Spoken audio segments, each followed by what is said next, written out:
So Ben, while we're looking at calendars, let's talk about calendar searching and calendar printing. Chip, what exactly do searching and printing have to do with each other? Nothing, except they're both really short, so we can cover them both in this lesson. Sounds good to me.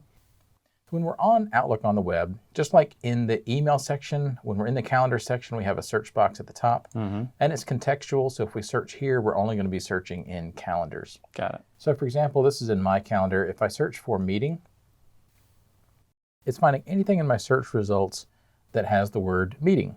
Notice the search is started around where we are today, which is August 29th. I can scroll forward and see anything in my future calendar that has the word meeting. I can also scroll backwards and see all of my past meetings up to about 2 years. Wow.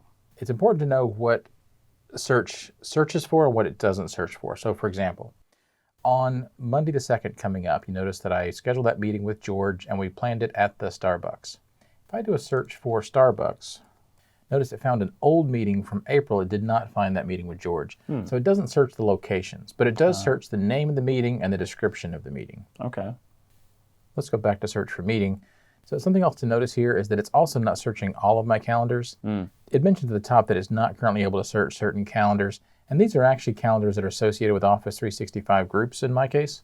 So for whatever reason, the search doesn't function for the Office 365 group calendars, at least not from here.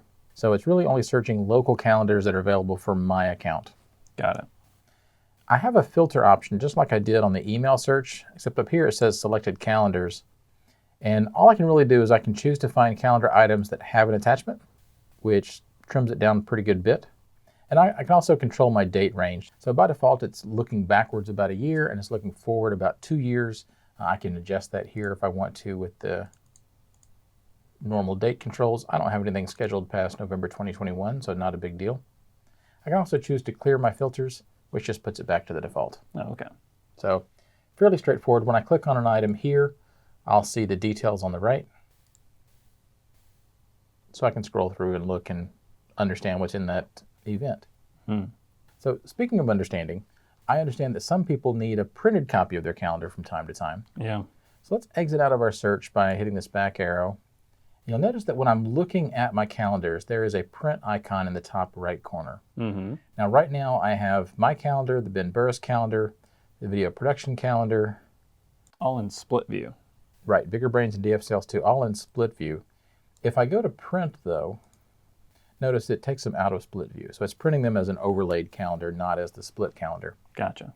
I can choose what I'm going to print. By default, it's printing all of our selected calendars. I could choose to just print my calendar or just print one of the other calendars. I'll go back to selected calendars. I can change the view. So we were looking at the week view. It's going to print the week view, but maybe I want to print the month view instead. So I can print that instead. I can also choose the time range, which makes more sense if it's a weekly view kind of a deal. Got it. So by default, it's showing me from 8 a.m. to 6 p.m. Yeah, not a lot getting done in the evening and early hours. Right. So, and maybe for some reason I just want to show the afternoon. So I could say I just want to see from 12 to 6, and it'll just show those times. Gotcha. And then this checkbox for show mini month just puts a little monthly calendar up in the top right. Choose print. Gives me a preview, and this is basically the Windows dialog box. When I choose print, it's going to print to my printer, and I'll have a printed calendar. Yeah, great. Yeah, some people need that. Yep. So that's the easy ways to use search and print in your Office 365 calendar. Great.